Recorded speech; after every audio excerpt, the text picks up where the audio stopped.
अरहन्ताणम् नमो अरहन्ताणम् नमो अरहन्ताणम्। अभ्यास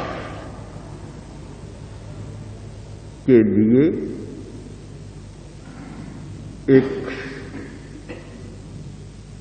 पद्धति का चयन करना बहुत जरूरी है। एक उदाहरण की भाषा में समझें कि मूर्छा को तोड़ना है, सघन मूर्छा है, गहरी आसक्ति है पदार्थ के प्रति, और उस आसक्ति के कारण व्यवहार में बड़ी विषमता बनी हुई। जिसमें जितनी गहरी आसक्ति होगी उसका व्यवहार उतना ही विषमतापूर्ण होगा। विषमता और आसक्ति दोनों का गहरा संबंध है। एक पुत्र की शिकायत कि हमारा पिता सब पुत्रों के साथ समतापूर्ण व्यवहार नहीं करता, ये शिकायत है। अब क्यों नहीं करता, कारण खोजें तो पता चलेगा वही कारण है आसक्ति। कि जिसके प्रति ज्यादा लगाव है, जिसके प्रति ज्यादा आसक्ति है, एक के प्रति अधिक आसक्ति, दूसरे के प्रति कम, तो विषमता हो जाए। विषमता और आसक्ति दोनों का गहरा गठबंधन, उनको अलग नहीं किया जा सकता। एक प्रकार से मान लें कि आसक्ति पर विषमता लदी हुई। आश्चर्य तो होता है, देखकर आश्चर्य होता है विषमता को,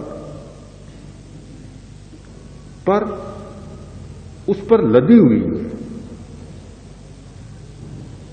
हाथी पर एक आदमी चढ़ा जा रहा था, एक गांव में से निकला तो गांव के बहुत सारे लड़के इकट्ठे और पीछे दौड़ते हैं, मखौल करते हैं, व्यंग करते हैं, ताने कसते हैं।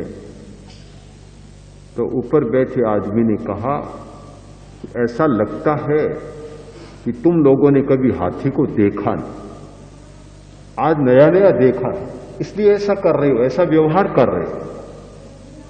तो एक होशियार बच्चा था, वह बोला कि हमने हाथी को तो देखा है, तो फिर इतनी मखौल क्यों, इतनी मजाक क्यों? लड़का बोला कि मजाक तो इसलिए कि हमने हाथी को तो देखा है, पर हाथी पर बैठे हाथी को नहीं देखा। आज पहली बार देखा हाथी पर बैठा हाथी। यह हाथी पर बैठा हाथी है, आसक्ति एक बहुत बड़ा हाथी है, और उस पर इतना ही भारी भरकम यह विषमता का हाथी बैठ गया। तो यह दो हाथियों का योग है। इनको कभी कैसे अलग करें? विषमता को कभी अलग किया नहीं जा सकता जब तक मूर्छा को कम नहीं कर दिया जाता। तो अब जब मूर्छा को कम करना है, अगर आप विषमता को कम करना चाहें, कभी संभव नहीं। कोई आदमी सीधा विषमता को पकड़ना चाहे, कभी पकड़ में नहीं आएगी। हम बहुत बार भूल करते हैं कि सामने वाले व्यवहार को पकड़ना चाहते हैं। जो व्यवहार हमारे साथ हो रहा है उसको हम पकड़ते हैं और उस पर राजी होते हैं, नाराज होते हैं कि बहुत अच्छा व्यवहार किया, बहुत बुरा व्यवहार किया मेरे साथ, राजी नाराज हो जाते हैं। व्यवहार को पकड़ना हमारी स्थूल दृष्टि का परिणाम है। यह तो बहुत स्थूल दृष्टि है। हमें पकड़ना चाहिए कि यह व्यवहार क्यों किया जा रहा है, इसका हेतु क्या है, उसका कारण क्या है। उसको पकड़ें तो समस्या का समाधान होता है। हम विषमता को पकड़ लेते हैं, उस बात को नहीं पकड़ते कि यह विषमता पूर्ण व्यवहार क्यों आ रहा है। उसका कारण है आसक्ति। जितनी आसक्ति उतनी विषमता निश्चित होगी। तो अब उसको मिटाना है, उसके लिए अनुप्रेक्षा का अभ्यास करना होगा। यानी मन को कैसे प्रशिक्षित करें, तो उसके लिए एक निश्चित भाषा का निर्माण करें। मेरी मूर्छा का भाव क्षीण हो रहा है,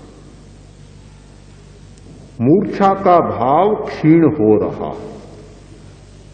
एक इस भाषा को निश्चित करने, एक आलंबन दे, तो मन को एक आलंबन दे दिया कि मुझे मूर्छा समाप्त करनी है और मूर्छा का भाव क्षीण हो रहा है, समता का भाव पुष्ट हो रहा है। मूर्छा क्षीण होगी तो समता पुष्ट होगी, निश्चित बात है, दोनों का संबंध है। अब ये एक निश्चित भाषा कर ले। अब इसके प्रति, इस भाषा के प्रति सबसे पहले तो आप परिचित बने, इससे पूरे परिचित हो जाएं, उसके साथ संपर्क स्थापित करें, उसके प्रति आकर्षण पैदा करें, मन में इतना गहरा आकर्षण पैदा करें कि मूर्छा को तोड़ना है और समता को विकसित करना है। गहरा परिचय और गहरा आकर्षण, ये दोनों हो गए। तो फिर तीसरा तत्व होगा एकाग्रता। जैसे आपका आकर्षण उसके प्रति गहरा बना और उसके प्रति एकाग्रता हो जाएगी। एकाग्र बने बिना वह विषय बदलेगा नहीं, परिवर्तन नहीं हो सकता। परिवर्तन तब होता है कि एक पहले इच्छा की, संकल्प किया और संकल्प के प्रति एकाग्र बन गई। तो जितनी एकाग्रता होगी उतना परिवर्तन जल्दी शुरू हो जाएगा। हमारी ये चैतसिक प्रक्रिया है कि जिस विषय पर जितना एकाग्र होते हैं उसमें परिणमन शुरू हो जाता है, परिवर्तन की प्रक्रिया चालू हो जाती है, बदलना शुरू हो जाता है। कहीं दर्द है, घुटने में दर्द, कटी भाग में दर्द, गर्दन में दर्द, उस स्थान को चुना और एक मन में संकल्प कर लिया कि दर्द नष्ट हो रहा है, संकल्प कर लिया। अब उस पर फिर एकाग्र बन गई। जैसे जैसे एकाग्रता बढ़ेगी ऐसा लगेगा कि परिवर्तन शुरू हो रहा है। बहुत सारे लोग शायद ये सुझाव का प्रयोग करते हैं, किंतु जब तक एकाग्रता नहीं करेंगे सुझाव भी काम नहीं देगा। मूल कारण है जो हम होना चाहते हैं, जो परिवर्तन लाना चाहते हैं, उस पर चित्त की एकाग्रता।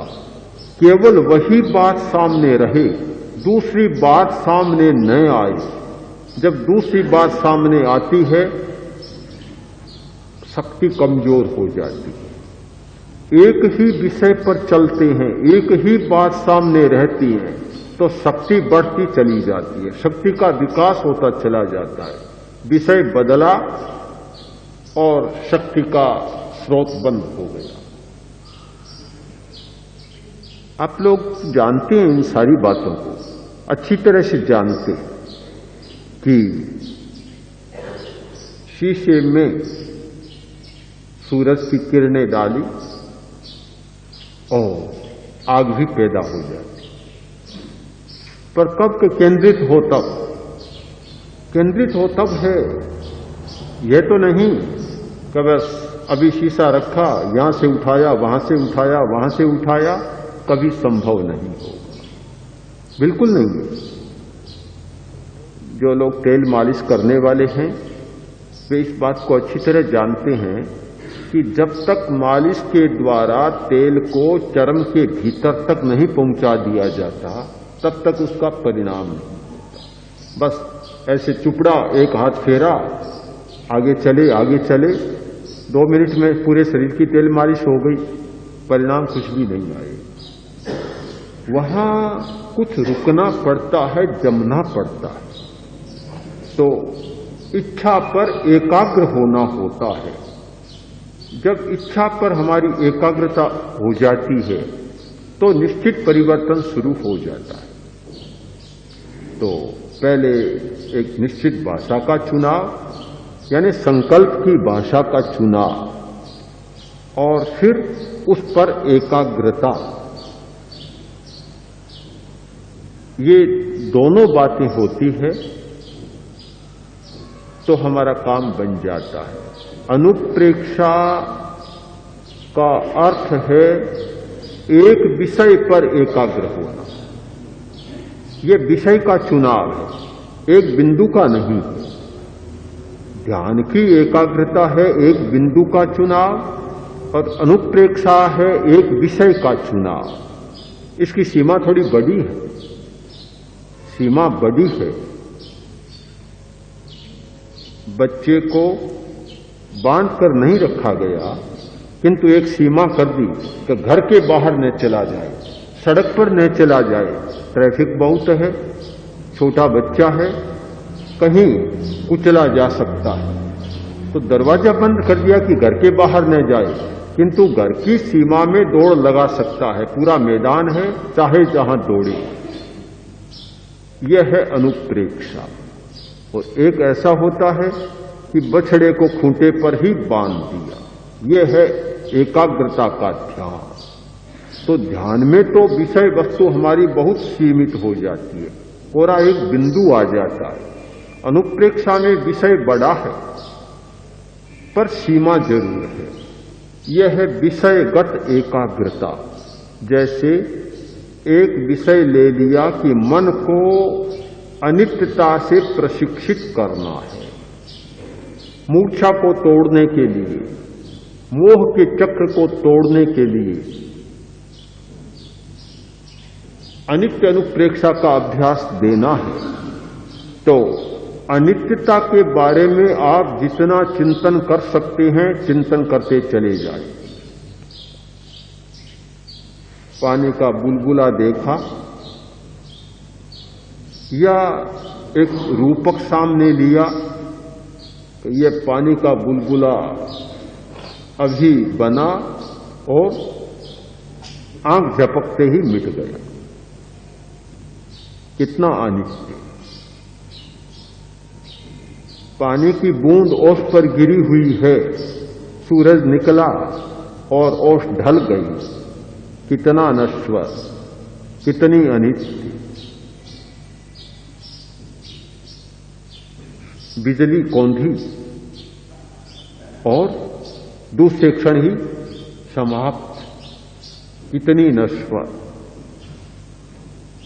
सपना आया और सपना खुला, कुछ भी नहीं। कितना नश्वर। ये सारी बातें, चाहे बिजली, चाहे सपना, पानी का बुलबुला, ओस का जल, ये सारी जो चिंताएं हैं, चिंतन की जितनी विधाएं हैं, ये इस बात को साफ करती हैं कि पदार्थ का संयोग या पदार्थ कितना अनित्य है, कितना नश्वर है।